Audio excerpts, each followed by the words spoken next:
Y estamos con el caro amigo y un profesional de lujo, el doctor José Manuel Fusilo, presidente de la Sociedad Paraguaya de Neumología.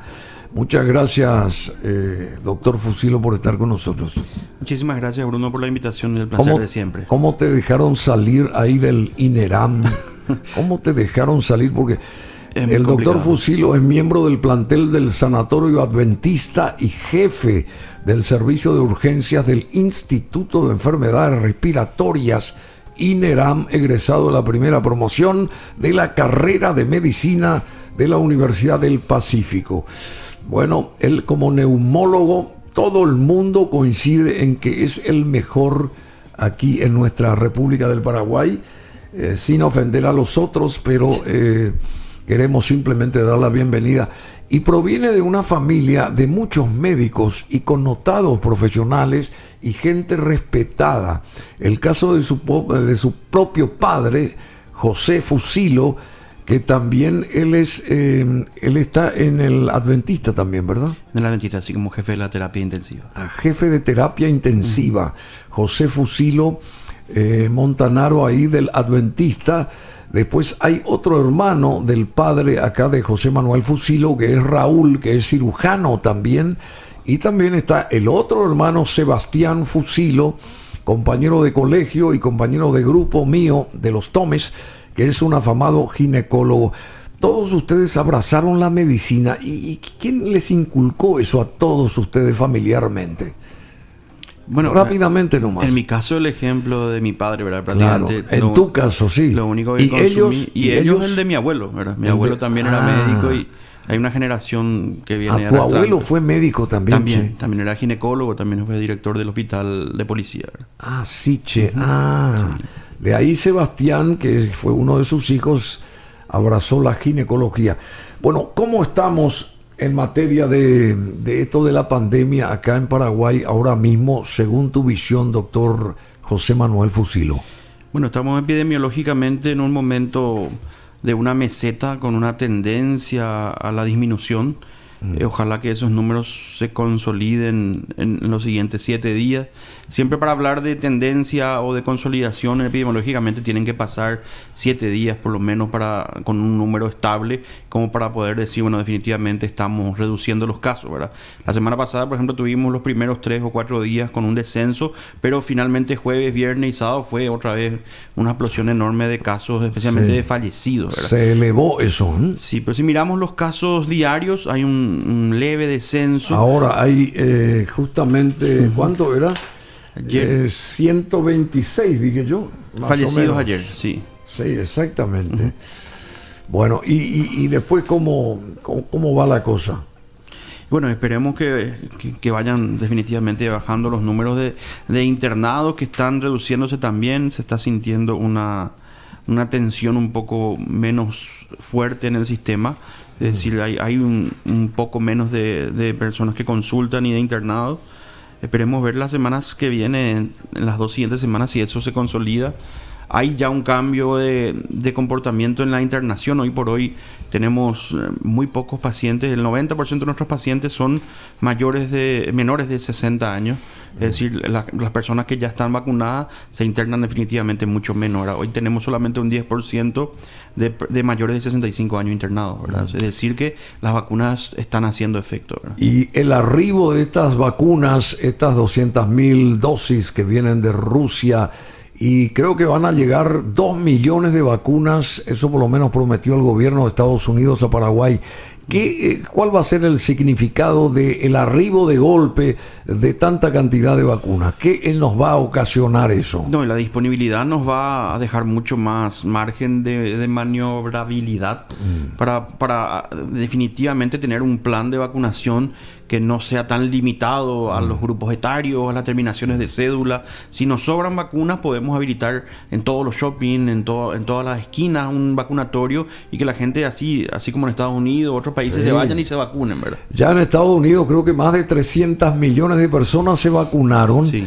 y quieren que todo estadounidense se vacune para el 4 de julio. Esa es la promesa de Joe Biden, el actual presidente. Creo que el 90%, porque siempre va a haber un porcentaje de antivacunas. Sí. Bueno, Estados Unidos tiene una población de 330 millones de personas, más o menos, según el último registro aquí del Ministerio de Salud. En Paraguay se procesaron 6.227 muestras, dieron 1.825 positivos o positivas, personas, en cantidad de personas que entran dentro de la cantidad de contagios acá por esto de la pandemia. Se lamenta informar que hubo ahora últimamente 122 fallecidos, 3.250 internados, 536 personas en terapia intensiva y 2.643 personas recuperadas, sumando así 368.004 personas recuperadas, y el total de confirmados con esto de la COVID-19 acá en Paraguay desde hace 1 año y 6 meses, 421.589. Bueno, y las vacunas son de una necesidad extrema. Todo pasa por las vacunas y hay que vacunarse, ¿verdad, doctor Fusilo? Sí, definitivamente. Hoy teniendo esa opción es definitivamente lo que nos va a acercar un poco más, por lo menos, a una normalidad. Después veremos con la aparición de nuevas variantes si es que las vacunas van a ser igual de efectivas o no. En principio son todas efectivas contra las variantes, pero pierden un poquito de porcentaje de efectividad, ¿verdad? Pero esperemos que no tanto, ¿verdad? ¿Y cuáles son las vacunas más importantes, digamos? No más importantes, todas tienen su importancia, pero aquellas digamos que a ojos cerrados uno las puede, no puede negarse a que uno sea vacunado con las mismas. El caso de Moderna o el caso de AstraZeneca también, porque ahí en Wimbledon vimos cómo ovacionaron a esta vacunóloga británica, Dame Sarah Gilbert, ahí, que fue la creadora de la vacuna AstraZeneca. Todas son iguales, ¿verdad? No, tienen características diferentes las vacunas, pero en particular la de AstraZeneca ha sido la vacuna que más se utilizó en el mundo. ¿En el mundo? En el mundo, no solamente Gran Bretaña, sino que en la mayoría de los países de Europa y aquí en América también. Entonces, tanto la AstraZeneca como la Pfizer y la Moderna son las más estudiadas.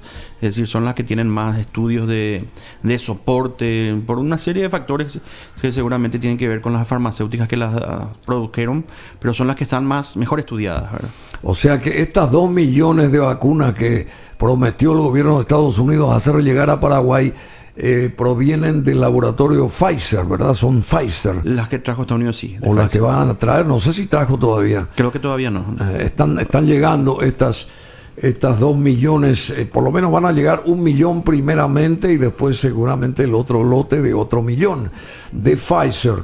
Y Moderna, por ejemplo, ¿qué tal es esa vacuna? Y Moderna tiene la misma plataforma, es decir, es exactamente igual a la de Pfizer. Es solamente otra marca, pero tiene la misma tecnología. La tecnología de ARN mensajero se llama, que es una tecnología muy sofisticada que tiene la misma empresa, Moderna y Pfizer. Moderna es de Estados Unidos, sería. Moderna se fabrica ahí. Se fabrica en Estados Unidos. ¿Y Pfizer? Pfizer es Alemania. De Alemania, che. Sí. ¿Y AstraZeneca? De Gran Bretaña. De Gran Bretaña. Sí. Bueno, o sea que más o menos cabeza a cabeza están todas las... Están todas las grandes potencias. ¿Y nosotros acá no podemos fabricar vacunas, doctor Fusilo? Es difícil. La tecnología tal vez se pueda conseguir, ¿verdad? Y se puedan instalar las fábricas, ¿verdad? Pero no sé si tenemos toda la logística para ello, ¿verdad? Se había planteado en algún momento reproducir la fórmula de Sputnik, creo que aquí en Paraguay, sí, como lo está haciendo Argentina. Argentina está produciendo ya Sputnik. Y bueno, creo que logísticamente fue un poco complicado, ¿verdad? Bueno, llegaron 200.000 vacunas rusas Sputnik ahora, así que tenemos eso hasta que arriben las vacunas que promete el gobierno de Estados Unidos. Y en Brasil, por ejemplo, ¿por qué se muere tanta cantidad de gente? Tenemos más de 520.000 personas que fallecieron por esto de la COVID-19 en Brasil, y casi 20 millones de casos tiene Brasil en una población de 220 millones de personas. ¿Por qué muere tanta gente en Brasil. Bueno, habría que ver numéricamente, comparativamente con la cantidad de población. Sus números evidentemente son altos, pero tal vez no sean tan altos como... Paraguay llegó a tener la mayor cantidad de muertes por semana por millón de habitantes, ¿verdad? ¿Y eso por qué? Y eso aquí en nuestro país, por lógicamente los hospitales colapsados, hacían que no haya lugar para internar más personas y no se podía dar una atención buena a todas las personas y otros muchos factores que hacen que las personas o acudan tarde o consuman medicamentos que no están aprobados para su uso. Entonces eso generó más mortalidad. Brasil aparte tuvo que prácticamente, según diferentes estados, no tomaron algunos estados ninguna medida preventiva. Entonces hubo contagios masivos, ¿verdad? Bueno, y estos contagios masivos arrancaron hace 1 año y 6 meses más o menos en todo el planeta. Y aquí justamente un biólogo del Canadá, Derek Rossi, fundador de Moderna, cree que el virus escapó del laboratorio chino, y China oficialmente nunca respondió a este tipo de acusación. No, nunca, y hay una investigación en curso, ¿verdad? Y hay muchas teorías sobre el tema, pero hasta que no se compruebe va a ser difícil hablar de eso, ¿verdad? Pero sí, mucha gente dice, no, este tuvo que haber sido creado por las características del virus. Es un virus implacable, que a medida que uno cree que lo va a vencer, aparecen las variantes otra vez. Entonces la gente, con toda lógica, duda del inicio de este Pero virus. el virus fue un accidente en el sentido de su escape de los laboratorios chinos, ¿o fue adrede esto? Es probable que haya sido, lógicamente esperemos que haya sido, si fue así, tuvo que haber sido un accidente, ¿verdad? Porque liberarlo adrede es realmente...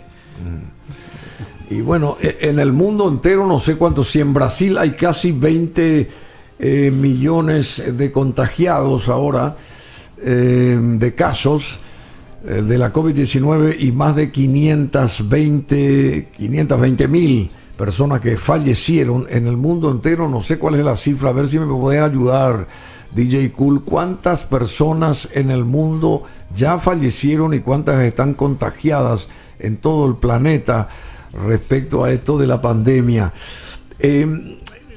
Como médico nomás también te hago, saltando así a otro tema, esa cantidad de gente fallecida por el calor en el hemisferio norte, como nunca antes subieron de grado, digamos, las tendencias de un verano allá en países como Canadá, Estados Unidos, acá en América y en Europa también. ¿A qué se debe todo esto? ¿Y por qué muere la gente también a gran escala ya? Bueno, evidentemente hay cambios de lo que se llama calentamiento global. No manejo mucho la parte ambiental, pero sí, evidentemente los cambios están generando temperaturas o muy frías o muy calientes, ¿verdad? O sea, los extremos de temperatura se están viendo en todo el mundo, y las olas de calor o los golpes de calor lo que generan es que las personas con problemas cardiovasculares tengan más mortalidad, ¿verdad? Ah, sí. 50 grados, dice. Claro, y eso genera mucho. Hay muchísimos problemas en Estados Unidos de obesidad, de sedentarismo. En Canadá, en el sector oeste, y también en Estados Unidos. Así mismo, y esos países no están acostumbrados, primero, y segundo, que tienen también muchos problemas del corazón por la obesidad, ¿verdad? Bueno, en el mundo entero, hasta ahora, están siendo contagiadas 181 millones de personas, 908.304 en el mundo. 181 millones, casi 182 millones, y cantidad total de fallecidos, casi 4 millones de personas en el mundo.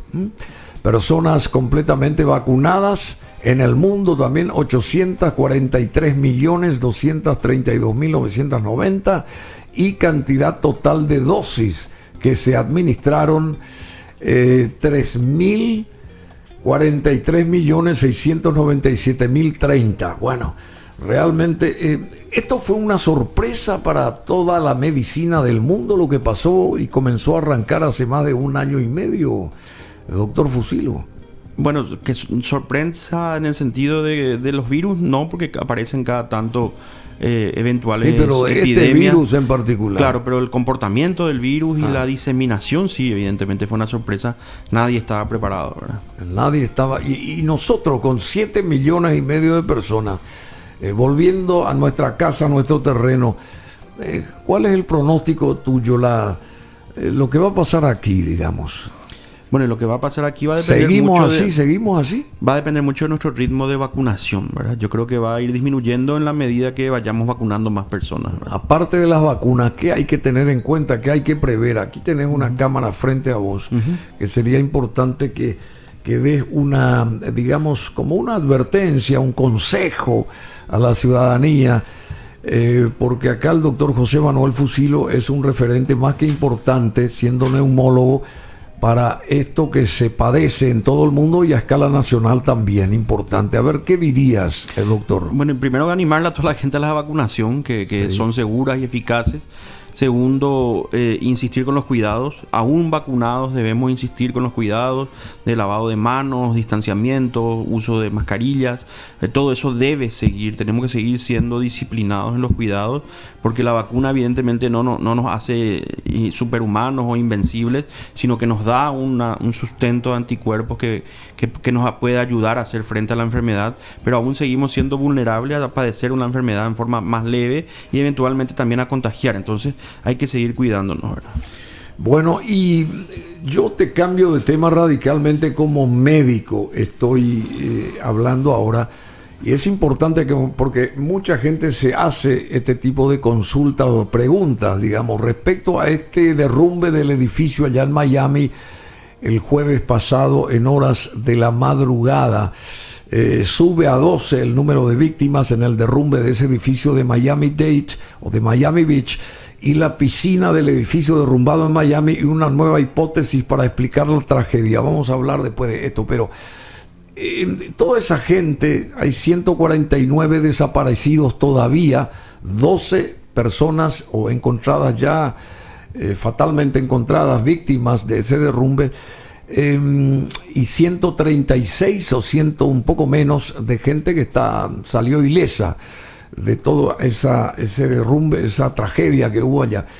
Esa gente que estaba dormida, doctor, como médico te consulto, esa gente no sintió el derrumbe, murió así, pasando de un estado, digamos, de dormida, no sé cómo se dice eso, a otro estadio, digamos, ya espiritual. Ellos no sintieron nada cuando se derrumba un edificio de ese calibre. Bueno, sin conocer demasiado las causas del derrumbe, es probable que sí. Es probable que sí, y bueno, y ojalá por las víctimas que haya sido así, ¿verdad? Para que no hayan sufrido demasiado, ¿verdad? Pero no sabemos si hubo alguna explosión previa, algo que los despertó, o si porque hubo gente que salió, evidentemente. Gente que salió, hubo un aviso previo, algún ruido que les dio tiempo a algunas personas a salir, ¿verdad? Entonces, en principio, las que no sintieron, sí. Y hay posibilidades todavía, 7 días, porque hoy es miércoles para la gente. Esto se va a pasar el sábado también. Vamos a tener este encuentro en las pantallas del Canal 21 con el doctor Fusilo. Hoy es miércoles, mañana es jueves, o sea, ya situándonos en el sábado, hace 2 días atrás se cumplieron 7 días del derrumbe.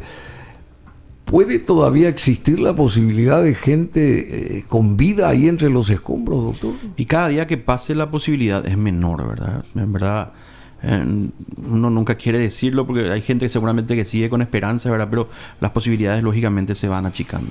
En el caso de esas torres gemelas que hace 20 años se derrumbaron, se encontraron personas con vida mucho después del derrumbe de los edificios. Sí, 8 o 9 días después, ¿verdad? Por eso. Y en este caso de Miami, del edificio derrumbado, ¿podría existir tal posibilidad todavía? Y siempre existe la posibilidad, ¿verdad? Pero no sabemos muy bien cómo ocurrió el siniestro, entonces existe la posibilidad, pero es mucho más difícil, ¿verdad? ¿Y un cuerpo humano cuánto tiempo puede aguantar sin comer y sin beber? Y depende de las características, pero más o menos entre 5 a 7 días, ¿verdad? A 7 días, 5 a 7 días. O sea, sin ingerir alimentos. Alimento más tiempo, pero el problema es la bebida, el agua. El agua, pero como está lloviendo mucho por allá, de repente uno puede, si es que hay una entrada de agua por donde está atrancado, pudo haber bebido agua, ¿verdad? Y el orín de la persona puede ser bebido en caso de emergencia. Sirve para hidratar, sí. También puede ser eso. No es lo más ideal. No, claro, claro. No es lo más ideal, pero hasta eso se puede, digamos, llegar a... Así es. Bueno, ¿y qué más nos podrías decir? La parte médica en general, lo que está pasando en el IPS, no sé si estás muy al tanto, doctor Fusilo. No, la verdad que la no tanto parte de seguros, no sabes, no manejas esa parte. No. ¿Cómo están nuestros hospitales en líneas generales ante esto de la pandemia? A ver, por ejemplo, acá en Paraguay, digamos territorialmente, no solamente acá en Asunción. Y todos los hospitales están en este momento con una ocupación que llegó a ser el 100%. Hasta la semana pasada, ahora está más o menos en el 90%. Hay una, como te dije fuera de cámara, una leve reducción que esperemos sea sostenida con los días, ¿verdad? Y bueno, entonces, ¿tenemos todavía pandemia todo este año y el año entrante todavía sí? Todo este año seguro, el año entrante esperemos que no, ¿verdad? O que sean casos aislados. ¿Qué pasa si la mitad del país dentro de un año ya se haya vacunado? ¿Qué eso se volveríamos así paulatinamente a la normalidad de nuestro accionar acá en Asunción y en ciudades grandes en la República nuestra? Sí, por lo menos más cerca de la normalidad. Yo creo que hay algunos cuidados que vinieron para quedarse para siempre, ¿verdad? El lavado de manos, eventualmente algún uso de mascarilla en lugares muy cerrados, etcétera. Pero sí, ya más normalidad a partir del año que viene. Y a nivel de países limítrofes o regionales acá con nosotros, ¿cómo está esa actividad? Digamos, en Argentina, Chile, Uruguay, Brasil ya dijimos, pero en fin, Bolivia, no sé. Y Latinoamérica están con números muy similares, ¿verdad? ¿Sí? Todos los países están con los números de casos diarios muy similares y con los hospitales también casi al tope. Países como Chile y como Uruguay tienen un ritmo de vacunación muy bueno, pero aún así tuvieron un porcentaje importante de la población que se descuidó estando vacunada y entonces tuvieron igual muchos casos, ¿verdad? Bueno, y no sé, quiero que me preocupa, por ejemplo, el uso irracional y masivo de antibióticos, dice el Ministerio de Salud. Se están observando gérmenes resistentes a los antibióticos en casi todas las terapias de manera muy importante. Bueno, ¿qué quiere decir esto? No, y una de las grandes preocupaciones de esta pandemia fue la sobremedicación. Es decir, que la gente, incluso los colegas, a veces con el afán de evitar complicaciones, usó demasiados medicamentos en las personas. Esta es una enfermedad, primero una enfermedad viral, es decir, el antibiótico no cumple ningún rol, porque el antibiótico va dirigido a bacterias. Y aquí no hay ninguna bacteria, es un virus. Entonces los antibióticos no tienen ninguna función. Y segundo, que es una enfermedad que es autolimitada, es decir, el 90% de los cuadros se van a curar solos. Hay un 10% que va a requerir internación y que eventualmente va a requerir terapia, y que en la medida que haya más infectados, ese número es el que te revienta el sistema sanitario. Pero no es más del 10%. Y en nuestro medio ambiente, digamos, en la casa, en la oficina, hay que abrir las ventanas. ¿Cómo se puede tratar de paliar esto? Por más que uno se haya vacunado, porque dicen también que no porque uno se vacune ya está liberado del posible contagio. Eso yo escucho muy a menudo, no sé si es cierto, pero también se recomienda mucha hidratación para evitar el virus en el sistema respiratorio. ¿Es así también? Así, la hidratación es fundamental en el invierno. Hidratación de las vías aéreas. Se refiere a la boca, incluso la nariz, y también los ojos, mantener siempre humidificados, porque es una barrera de protección al ingreso de virus, no solo al COVID. Estamos hablando de los virus en general, que en el invierno tienden a proliferar, ¿verdad? Hay muchos más virus en el invierno por las características del ambiente, etcétera. Y a pesar del invierno, uno tiene que abrir ventanas en la casa. En días de sol, por ejemplo, hay que abrir las ventanas. Absolutamente, todos los días. ¿Por qué? Para que la ventilación es fundamental para que el aire que respiremos sea un poco más limpio, ¿verdad? Bueno, justamente el doctor José Manuel Fusilo, presidente de la Sociedad Paraguaya de Neumología, recomienda a la ciudadanía mantener una constante hidratación para evitar contraer virus respiratorios que no sean COVID, que no sea el famoso COVID-19. O sea que hay muchos virus en el ambiente, doctor Fusilo. hay mucho en el invierno y ocurre también en el invierno que hay más hacinamiento, menos ventilación, como vos estabas mencionando, entonces proliferan los demás virus. Ahí estábamos hablando no del COVID, sino de otros virus, influenza, virus sincitial respiratorio, los virus del rinovirus, que es del resfrío común, que proliferan muchísimo en esta etapa del año. Y en el caso de los medios de transporte nuestros, por ejemplo, de la gente va sin nada ahí, por más que use tapabocas, pero ¿qué se recomienda para todas esas personas que indefectiblemente tienen que usar nuestros colectivos para llegar al trabajo, por ejemplo? ¿O qué se les recomendaría a los empresarios del transporte público para que no se encime tanta cantidad de gente, o que vaya gente parada y solamente sentada en los colectivos? No sé, es una pregunta que te la hago.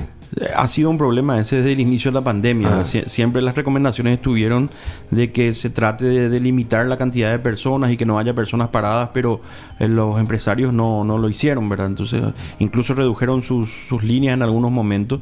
Debería haber sido al revés. Deberían aumentarse la cantidad de colectivos para que haya menos gente, ¿verdad? Pero aquí no se pudo hacer eso, ¿verdad? Lastimosamente. Entonces, no nos queda más que ser muy estricto, tener alcohol gel, una mascarilla bien firme y bien puesta para evitar al máximo por lo menos el contagio. Bueno, y las actividades, digamos, deportivas al aire libre, ¿son importantes? Son fundamentales y también son seguras, ¿verdad? Uno al aire libre, el riesgo del contagio es mínimo. Entonces, siempre hay que insistir en el ejercicio. Y el andar en bicicleta, por ejemplo, también es importante, o sea, airearse, estar siempre en actividad. Cualquier tipo de ejercicio, y fundamental en estos momentos donde tenemos demasiado estrés y todo el día consumimos noticias negativas, buscar un esparcimiento que sea físico es terrible, ¿verdad? Noticias negativas. ¿Y qué tenemos que decir entonces? Que sean noticias positivas todas, por supuesto. No, quisiéramos. Es difícil, hasta la selección paraguaya nada es positivo, ¿verdad? Nada es positivo. Bueno, doctor José Manuel Fusilo, muchísimas gracias. Te agradecemos que hayas salido del INERAM para venir aquí y cumplir con nosotros. Mirá que nosotros de tanto en tanto siempre te tenemos en cuenta porque son nuestro ídolo personal, así como de miles de personas.